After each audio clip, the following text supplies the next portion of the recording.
All right, get ready to dive into a concept that's a little mind-bending. Eternal birth. And no, we're not talking about like cosmic nurseries or anything. We're talking about a spiritual kind of birth, an awakening that happens inside each of us. And here's the kicker. Our guide for this whole deep dive is a sermon from the 14th century by this German mystic, Meister Eckhart. A 14th century sermon, huh? That's a bit before my time even. Right. You'd think it'd be like ancient history by now, but the questions Eckhart was asking back then, they still really resonate today. Like, what if this eternal birth, this profound spiritual shift, isn't a one-time thing, but something that's always happening within us? Always unfolding. Exactly. And if it's a divine act, does it happen in everyone, even someone who's, not exactly on the straight and narrow?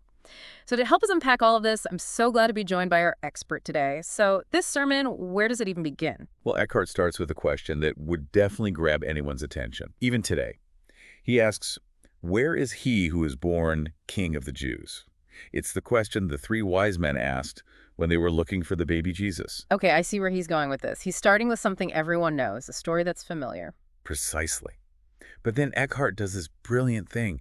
He takes this story about a physical birth, a baby in a manger, and he says, hold on a minute, I'm talking about something else. He's talking about a spiritual awakening, an inward birth that happens in us, this eternal birth he's going on about. It's God's direct work, but not in the same way God shows up in nature or even in miracles. This is something else entirely. And he keeps coming back to this word, the soul, like it's this special place. Is that straight from the sermon, or is that just like classic Eckhart? Oh, it's straight from the source, and he's very deliberate about it. He uses this powerful image. It says the soul is the natural image of God, like a mirror perfectly reflecting the divine. Wow, that's beautiful. Isn't it? He says other parts of creation, they're more like whispers or faint echoes of God. But the soul is the real deal. So it's this image of God thing, this mirroring that makes our soul the perfect setting for this eternal birth, like the soil where it can happen. Exactly. That's what Eckhart's getting at. He's saying that we as humans, we have this unique capacity for experiencing this ongoing spiritual awakening, this eternal birth, because of our souls. Our souls are the one place where God isn't just present, but active, truly, deeply involved. So then if this birth is about something happening in the very essence of our soul, that part of us that reflects God, wouldn't that mean it's happening in everyone, whether they're, a saint or, well, not a saint? That's the big question, isn't it? And Eckhart, he doesn't shy away from it. He says, yes, this birth, this potential for spiritual awakening, it's happening in everyone. Everyone. But there's a but. It's not like flipping a switch and bam, instant enlightenment. It's more like, More of a process. yeah, more like a spark that could ignite a fire. And how brightly that fire burns, well, that depends on us. So what keeps that fire going? Like what fans the flames, so to speak? Eckhart says that whenever this eternal birth happens, it always releases this burst of light within us. Like, Think of it like an inner illumination, okay, I kind of get it. And it naturally wants to shine outward, like it wants to influence how we act, what we think, even just like how we treat other people. Oh, okay, so if this light is in everyone, why aren't we all just like walking around radiating goodness? What about those times when, let's be honest, we mess up? When we're not exactly, radiating saintly vibes? Yeah, that's where Eckhart gets real, like really practical, which is what I love about him. He says that things like, let's say, being selfish or getting angry or holding grudges, those things are like mud caked on a lampshade. Mud. You've got the light inside, but it's dim. It's hidden because it can't shine through all that gunk. So our baggage, all those less than perfect moments, those are like the mud. Exactly. And he uses this great example to illustrate this. The story of Paul on the road to Damascus. Oh, yeah. The guy who went from like persecuting Christians to becoming one of the most important figures in the whole thing. Talk about a transformation.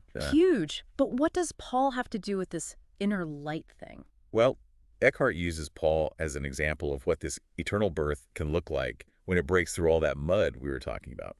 Because remember, Paul's transformation, it wasn't just some internal feeling. The people who were with him, they saw an actual light, like a physical radiance shining from him. Intense. Right, it's like that eternal birth blazed through all the mud so brightly that everyone could see it. Okay, that's pretty dramatic. I haven't had any blinding light experiences lately. You neither? And I'm guessing most of our listeners haven't either. So what does this mean for us regular folks just, living our lives? Well, Eckhart says that even without, a Damascus Road experience, we can still feel this inner light. It might show up as a nudge to do the right thing, even when it's hard. Okay, or that pull we feel to be more compassionate, kinder, more understanding. Like when you like almost say something snarky, but then you stop yourself. Exactly. Or you feel this urge to help someone out, even if it's inconvenient. Wow. So that's it. That's the light trying to break through. That's it. Eckhart even says, and I love this quote, directly he turns to God, a light begins to gleam and glow within him, giving him to understand what to do and what to leave undone, with much true guidance. It's like this light is our inner GPS guiding us toward our best selves. I love that. But this whole God working in our souls thing, it makes you wonder, what about our role in all of this? Like, Mhm. do our own thoughts, our minds even matter? Right. So we've got this inner light that wants to guide us, but it sounds like we've got to like clear a path for it to shine through, right? But how do we actually do that? Like, do we all need to become monks and go meditate on a mountaintop? Should I cancel my streaming subscriptions? Well, I don't think Eckhart would necessarily say to give up your favorite shows or anything. Okay, good. But it's more about what you do with your attention. He uses this phrase, gathering inward. See, he says their minds are usually like, imagine like popcorn kernels in a hot pan just bouncing all over the place. Oh my gosh, yes. Totally distracted by every little notification, every little thing. Right. But to really experience this eternal birth, this constant awakening he's talking about, Mm. our souls need to be still, receptive. He says to think of a lake, like a perfectly calm lake reflecting the sky. That's the kind of stillness he's talking about. Okay, so less popcorn, more calm lake. Got it. But isn't all this talk about stillness and like going inward a little, I don't know, anti-knowledge? I mean, we live in a world that's all about information, learning new things, being in the know. It's a great point, and it leads to one of Eckhart's, I think, most radical ideas. He says it's not that we need to reject knowledge altogether, it's that we need to transform it. Transform it. And that starts with what he calls unknowing. Unknowing. Okay, now my brain really is popcorn. Can you, like, break that down for me? Explain it like you would to, I don't know, like someone who just accidentally hit reply all on an email. We've all been there. Okay, so picture this. Yeah. You've got a glass of water, Right. but it's like old, stale water. If you want to fill that glass with fresh, clean water, what do you have to do first? Dump out the old water. Exactly. Unknowing is kind of like, it's like emptying the glass, right? We're Mhm. emptying out all our preconceived notions, our assumptions about like the world, ourselves, everything. We're creating space. So it's not about being like unintelligent. It's about recognizing that, okay, what we think we know might be limited. Exactly. It's about moving from I know to I don't know, but I'm open to being shown. And get this, Eckhart actually calls unknowing our chief perfection. Wow.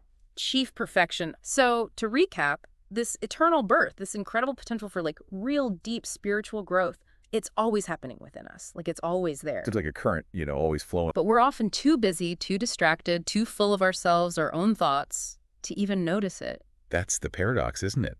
This incredible transformation is available to everyone, but we have to choose to turn inward. We have to create the space for it. It's really making me think, what if instead of constantly searching for answers outside ourselves, we just took a few minutes each day, even just a few, to cultivate that stillness, that unknowing?